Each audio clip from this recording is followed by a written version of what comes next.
Windsor Castle has stood for nearly 1,000 years. Its massive stone walls have absorbed the echoes of sieges, betrayals, and the quiet footfalls of monarchs scheming in the dark. It is a fortress built to keep enemies out. But the drama that unfolded within its heavily guarded corridors recently wasn't a relic of ancient history.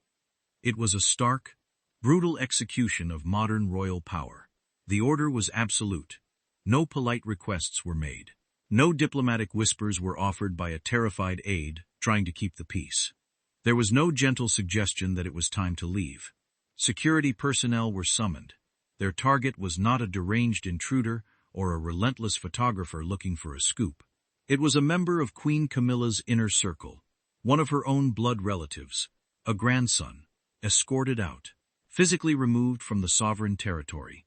The young man, accustomed to the incredible privileges born from his grandmother's remarkable rise to power, suddenly found himself treated like an unwanted trespasser. The heavy oak doors of Windsor closed behind him. The lock clicked. The message was unmistakable. The golden era of the blended family was completely, permanently over. Prince William made the call. The heir to the throne did not hesitate. He did not consult his father. He acted with the icy precision of a future king, drawing an impassable boundary around his fortress. But the most chilling detail of this entire confrontation was not the removal itself. It was the audience. Hi viewers. Do you think Prince William was right to use security to remove Camilla's grandson, or was it too cruel? Let me know down in the comments. Standing merely feet away, witnessing the absolute humiliation of the Queen's bloodline, was Princess Anne. She watched. The hardest-working royal. The fiercely loyal sister to King Charles. She watched the security team approach with grim determination. She watched the grandson realize exactly what was happening as the guards surrounded him. She watched the absolute stripping of the young man's dignity in real time. And she did nothing. No statement of objection. No intervention to save the boy's pride. Just a calculated, silent nod of approval. That silence echoes louder than any royal proclamation ever could. In a family where every physical gesture is meticulously measured, where positioning is a brutal currency, doing nothing is an active, dangerous choice, Princess Anne does not freeze under pressure. She famously survived an armed kidnapping attempt without losing her temper. If she believed William was acting out of line, a single sharp word from her would have halted the security detail in their tracks. The guards would have frozen instantly out of sheer terror. She never spoke that word. To understand the sheer gravity of this moment, you have to picture the scene. Windsor Castle is not just a weekend residence. It is the beating heart of the British monarchy. It is where Queen Elizabeth II sought refuge during her darkest hours. It is where she now rests, in the cold marble of the King George VI Memorial Chapel. It is sacred ground. It represents the permanent, unyielding power of the crown itself. For years, Camilla's 5 grandchildren were treated as honorary royals. They appeared on grand palace balconies alongside the true heirs. They held prominent pages' roles at the coronation, while the world watched them carry the robes of the king and queen. They walked the halls of royal estates with the casual, easy confidence of those who believed their presence was permanently secured. The public was sold a carefully constructed narrative of a happy, modern, blended family. The palace public relations machine worked overtime to convince the world that Charles loved his step-grandchildren. The past was forgotten. The historic wounds were completely healed. It was a beautiful illusion. William has never forgotten the past. He remembers the crowded marriage. He remembers the intense media scrutiny. He remembers the tears his mother shed behind closed doors while the world gossiped about the third person in her relationship. He spent decades mastering his emotions, presenting a polite, frozen smile to the woman who helped dismantle his childhood stability. Now, William is building his own court. He moved his family to Forest Lodge on the Windsor estate. He claimed the territory. Windsor is his domain, his rules, his kingdom in waiting. When Camilla's grandson crossed that threshold, he triggered a psychological trap that had been setting for decades. The physical removal was swift. The emotional devastation was entirely by design. Security guards do not touch family members without extreme, undeniable authorization. They do not escort the Queen's relatives out of a royal residence unless they have been given absolute, ironclad assurance from the very top that their jobs are safe. They need to know that no matter how loudly the Queen complains, they will not be fired. William provided that exact assurance. He wielded his authority like a finely sharpened blade, slicing magnificent. But William is proving that her institutional security is a fragile myth, a delicate house of cards waiting to be blown down by the next king. The removal was brutal. It was highly efficient. It was the undeniable dawn of a ruthless new era. Yet, the most disturbing mystery remains unsolved. Why did Princess Anne allow it? Anne has spent her entire life protecting her brother, Charles. She witnessed the absolute wreckage of his first marriage, and supported him through endless scandals to secure his current reign. She has known Camilla for decades. They move in the same circles.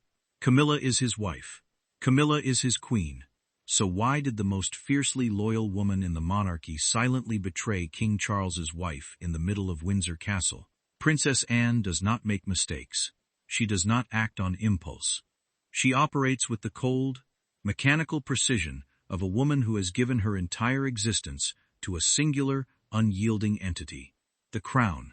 In the year 2025 alone, she executed 478 official engagements. Let that sink in. At an age when most people have retreated into quiet retirement, she was working every single day, shaking hands, cutting ribbons, standing in the freezing rain, smiling for the cameras. She is the ultimate company woman. She has witnessed every single scandal, every affair, every catastrophic public relations disaster that has threatened to dismantle her family since the 1970s. She saw her brother's marriage collapse in real time.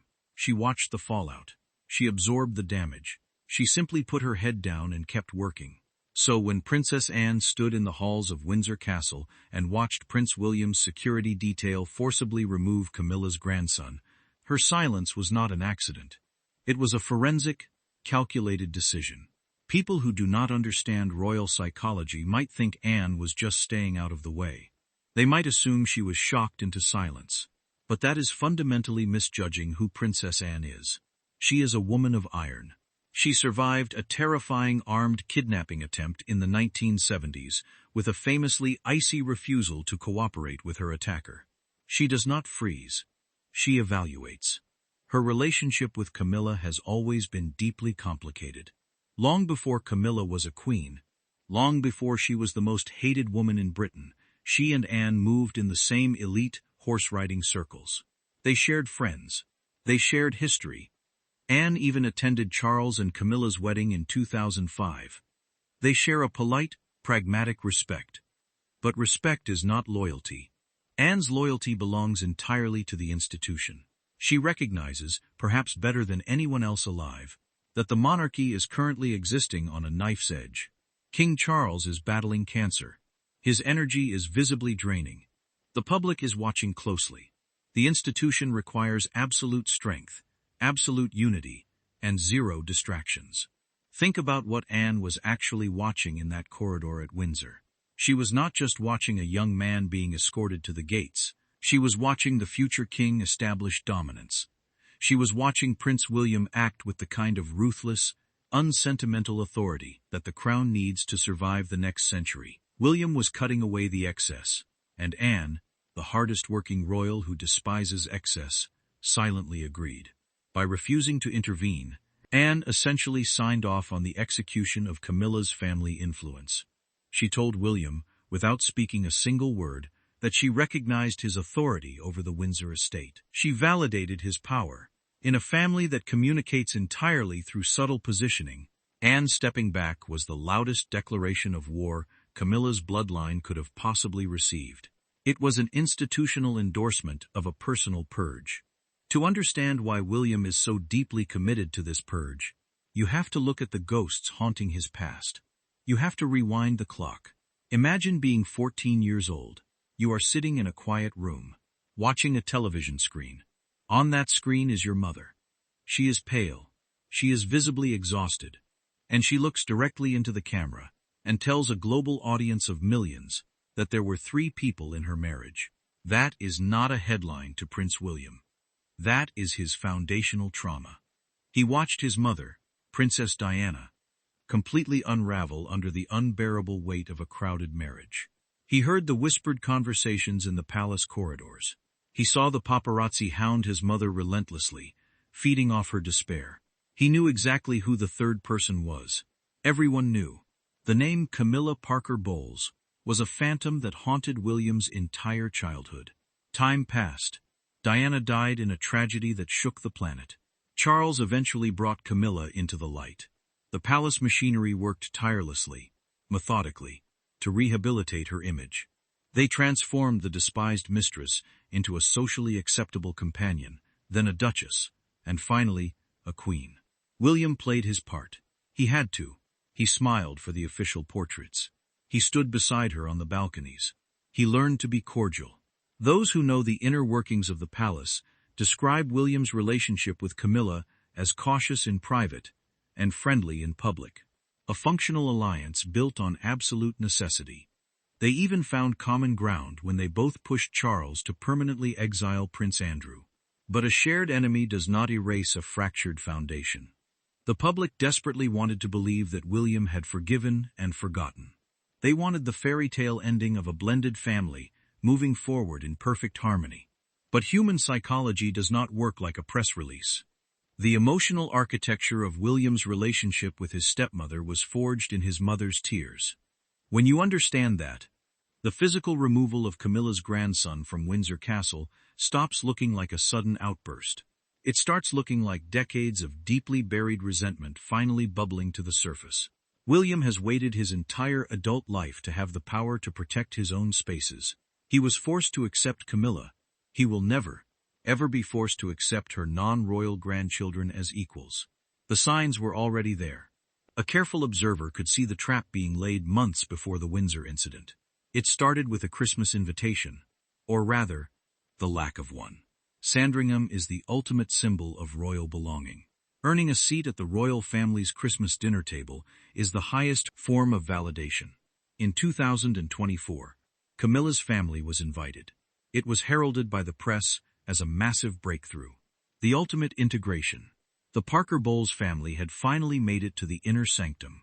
1 year later, the door slammed violently shut.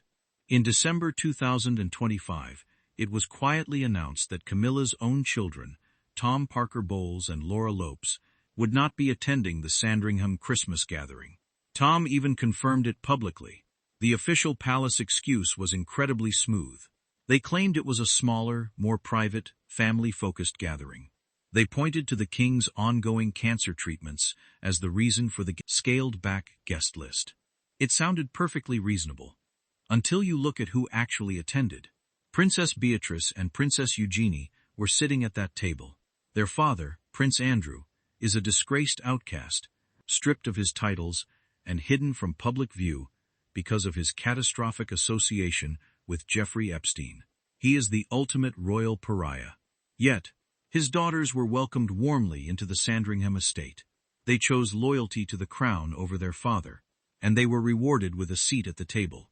Camilla's children were completely erased from the guest list. The contrast is staggering. Blood royals, even those carrying the heavy baggage of a disgraced father, belong. Non-royal stepchildren, no matter how much the king loves their mother, do not.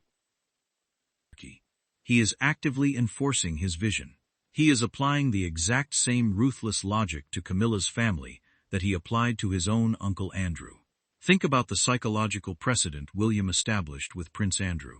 When the Epstein scandal broke, Charles hesitated. The palace moved slowly.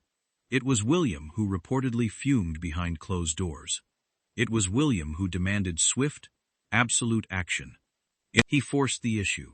He pushed his father to strip Andrew of his military affiliations and royal patronages. William looked at a blood prince of the realm, a man born into absolute privilege, and decided he was a threat to the institution's survival. So, he cut him out. If William is capable of doing that to his own flesh and blood, what chance do Camilla's civilian grandchildren have? Zero. William's vision for the future is completely uncompromising. He wants a highly efficient, tightly controlled core group. Himself, Kate, their 3 children, the Duke and Duchess of Edinburgh, and Princess Anne, for as long as she is willing to stand by his side. Everyone else is a distraction. Everyone else is a liability.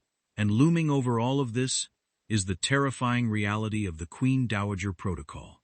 King Charles is 77 years old. He is fighting a severe illness. While his doctors remain optimistic, the shadow of mortality hangs heavy over the palace. When the inevitable happens, the entire structure of power shifts overnight. The moment King Charles takes his final breath, Camilla's ultimate shield disappears. She becomes the Queen Dowager. She loses her official reason for being at the dead center of the royal machine. Her funding will be restructured. Her massive staff will be drastically reduced. Her access to royal residences will no longer be an absolute right. Everything she has, every privilege she enjoys, will be completely subject to the approval of the new monarch, King William.